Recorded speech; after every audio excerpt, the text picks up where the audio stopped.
Hello everyone, मैं स्वागत करती हूँ आप सभी लोगों का आपके अपने चैनल जीएस बाय शुभा में। तो कैसे हैं आप सभी लोग? मैं आशा करती हूँ आप सब लोग बहुत अच्छे होंगे, एकदम स्वस्थ होंगे। चलिए अब हम अपनी आज की पॉलिटी की क्लास पर आते हैं। सो गाइस, जैसे कि आप लोग जानते ही हैं, पॉलिटी में जो हमारा टॉपिक चल रहा है, जो हम पढ़ रहे हैं, वो कौन सा टॉपिक हम पढ़ रहे हैं? राज्य के नीति निर्देशक तत्व, यानी कि directive principles of state policies. तो आज की हमारी इस टॉपिक की 11वीं क्लास है। तो अब तक जो भी क्लास हो चुकी हैं, जिन लोगों ने नहीं की हैं, मेरी सभी से रिक्वेस्ट है, प्लीज़ आप उन क्लासेस को लीजिएगा। उसके बाद ये वाली क्लास आपको और अच्छे तरीके से समझ आएगी। ओके, चलिए अब अपना जो हमारा जो इसके अंदर टॉपिक चल रहा है, राज्य के नीति निर्देशक तत्व के अंदर हम क्या पढ़ रहे हैं उस पर आते हैं, उसकी बात करते हैं। तो लास्ट क्लास में हम क्या पढ़ रहे थे? हम पढ़ रहे थे कि जो निर्देशक तत्व हैं उनका क्रियान्वयन, मतलब उन्होंने उनका क्रिया किस प्रकार से है, या उनके द्वारा क्या क्या कार्य किए गए हैं। तो मैंने बताया था कि 18 हैं इसके अंदर, ठीक है। 18 चीज़ों के बारे में हम जानेंगे। तो हमने 4 के बारे में पढ़ लिया था लास्ट क्लास में, तो उससे आगे का आज हम कंटिन्यू करते हैं। ओके, चलिए। तो ये सब हमने पढ़ लिया था लास्ट क्लास में, ये भी कर लिया था, ये भी कर लिया था। अब यहाँ से चलेगा। तो इसमें आगे क्या बताया गया है? आगे इसमें बताया गया है कि सामान्य वस्तुओं को प्रोत्साहन हेतु वित्तीय संसाधनों के प्रयोग के लिए कुछ पैमाने तय किए गए। मतलब जो सामान्य वस्तुएं होती हैं उनको प्रोत्साहित करने के लिए या उनका प्रोत्साहन हेतु कुछ वित्तीय संसाधनों के प्रयोग के लिए कुछ पैमाने तय किए गए। मतलब कि जो वित्तीय संसाधन होते हैं उनका प्रयोग करने के लिए कुछ पैमाने, मतलब कुछ लिमिटेड चीज़ें होनी चाहिए, उसके प्रयोग हेतु पैमाने जो तय किए गए इनमें शामिल हैं। तो इनमें क्या क्या शामिल है? जीवन बीमा का राष्ट्रीयकरण, जो जीवन बीमा होता है उसका राष्ट्रीयकरण कब हुआ था? 1956 के अंदर। फिर 14 प्रमुख बैंकों का राष्ट्रीयकरण, जो 14 बैंक हैं उनका राष्ट्रीयकरण हुआ था, कब हुआ था? 1969, यानी कि 1969 के अंदर। फिर क्या हुआ था? सामान्य बीमा का राष्ट्रीयकरण, जो सामान्य बीमा है उसका राष्ट्रीयकरण हुआ 1971, यानी कि 1971 के अंदर। फिर शाही खर्च की समाप्ति, जो शाही खर्च होता था, शाही लोगों के प्रति जो शाही खर्च होता था उसकी समाप्ति हुई कब? 1971, यानी कि 1971 में। मतलब ये सब चीज़ें इत्यादि, ठीक है। पांचवा ये हो गया। अगला छठे की बात करते हैं। छठा क्या है? आगे आता है कि विधिक सेवा प्राधिकरण अधिनियम 1987 का राष्ट्रीय स्तर पर गठन किया गया ताकि गरीबों को निशुल्क एवं उचित कानूनी सहायता प्राप्त हो सके। अब 1987 के अंदर क्या हुआ कि जो विधिक सेवा प्राधिकरण अधिनियम आया, उसका उद्देश्य क्या था कि जो राष्ट्रीय स्तर पर उसका गठन जो किया गया वो किस लिए किया गया? ताकि जो गरीब लोग हैं हमारे देश के अंदर, जो गरीब जनता है, उनको निशुल्क और उचित कानूनी सहायता प्राप्त हो सके, क्योंकि बहुत से लोग अफोर्ड नहीं कर सकते। यदि उनको कोई कानूनी सहायता चाहिए होती है तो उनके लिए क्या किया गया? निशुल्क कानूनी सहायता का प्रावधान किया गया। इसके अलावा क्या हुआ? इसके अलावा समान न्याय को बढ़ावा देने के लिए लोक अदालतों का गठन किया गया। इसके अलावा जो समान न्याय होता है उसको बढ़ावा देने के लिए लोक अदालतों का गठन किया गया, ठीक है। लोक अदालत संवैधानिक फॉर्म है। लोक अदालत एक तरीके से क्या है? एक संवैधानिक फॉर्म है जो कानूनी विवाद का निपटारा करते हैं। जो कि क्या करती हैं? जो कानूनी, मतलब कि जो केसेस पेंडिंग रहते हैं, जल्दी जल्दी केसेस खत्म हो जिससे, तो उसके लिए लोक अदालत का क्या किया गया? गठन। लोक अदालतें जो होती हैं उनका गठन किया गया। तो जो कि क्या है? एक तरीके से संवैधानिक फॉर्म ही है। इन्हें जन अधिकार अदालतों के समान स्तर दिया गया। मतलब इनको अधिकार किस तरीके का दिया गया? कौन सी? जो जन अधिकार अदालतें होती हैं उनके समान ही इनको स्तर दिया गया, उनके समान ही इनको लेवल दिया गया।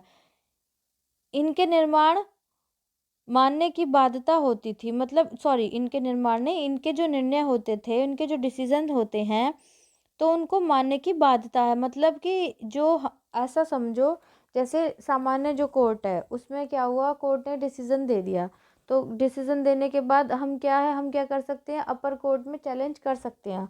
अगर हम उस डिसीजन से सेटिस्फाई नहीं है तो हम अपर कोर्ट में चैलेंज कर सकते हैं। लेकिन लोक अदालतें जो हैं उनका क्या है कि लोक अदालत ने जो डिसीजन दे दिया उसको हम चैलेंज नहीं कर सकते। मतलब वो मान्य होगा, या उसका जो निर्णय होगा, मतलब हम उसके लिए मानने के लिए बाध्य हैं, ठीक है।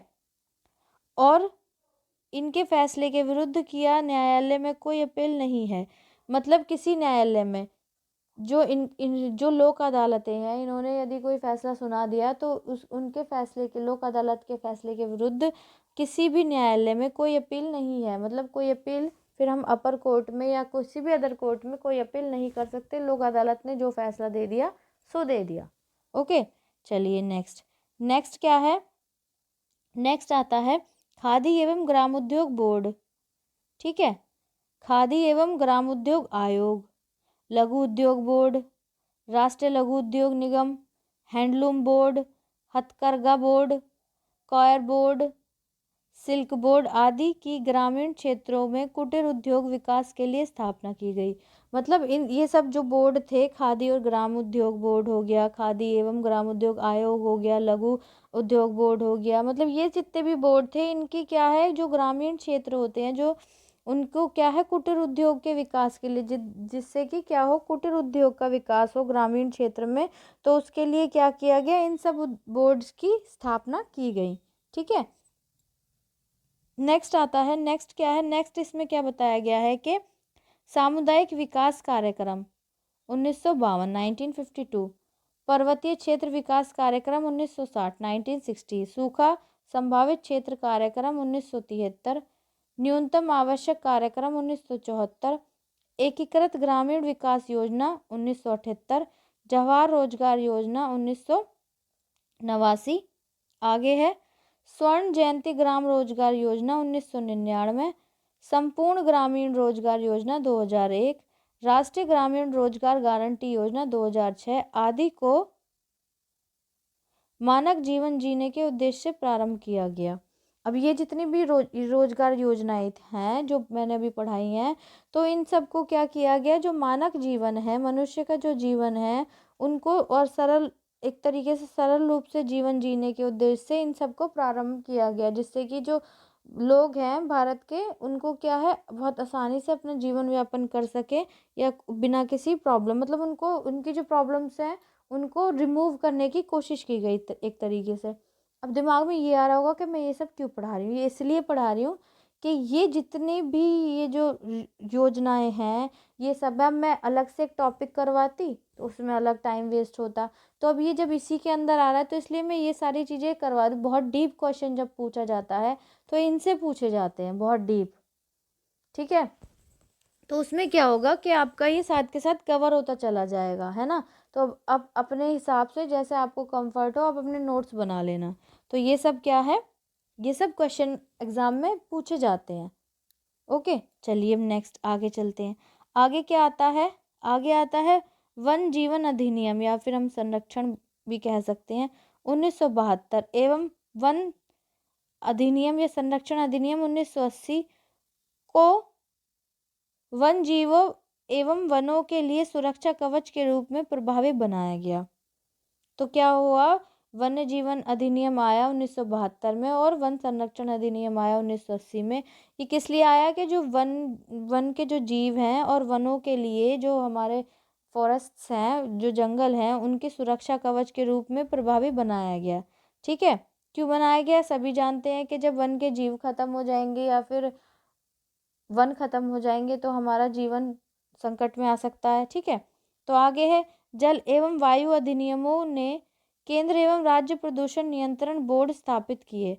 अब जो वन और वायु अधिनियम है के जो केंद्र और राज्य के हैं, उनको जो प्रदूषण के लिए जो नियंत्रण बोर्ड स्थापित किए गए, जो पर्यावरण की सुरक्षा एवं सुधार में कार्यरत हैं, जो कि क्या है, जो हमारे पर्यावरण है, जो हमारा वातावरण है, पर्यावरण जो है हमारा एटमॉस्फेयर, उसकी सुरक्षा के लिए और सुधार के लिए कार्यरत हैं, जो कि आजकल उसके लिए मतलब अब भी कार्य करते हैं। ठीक है, आगे इसमें है कि राष्ट्रीय वन नीति 1988 का उद्देश्य वनों की सुरक्षा, संरक्षण और विकास करना है। अब जो राष्ट्रीय वन नीति एक अधिनियम है, उसका उद्देश्य क्या है, 1988 के अंदर आया था। उसका उद्देश्य है कि वन जो हैं, जो जंगल हैं, वनों की सुरक्षा, उनका संरक्षण और उनका विकास करना। ठीक है, तो इसलिए ये क्या है, ये हमारे हितों के लिए, तो भारतवासियों के हितों के लिए तो ये सब चीज़ें या जितने भी एक्ट्स हैं, जो भी अधिनियम है, वो इसीलिए तो बनाए गए हैं। ठीक है, नेक्स्ट क्या आता है? नेक्स्ट आता है हमारा कृषि को आधुनिक बनाया गया। अब जो कृषि है उसको आधुनिक बनाया गया।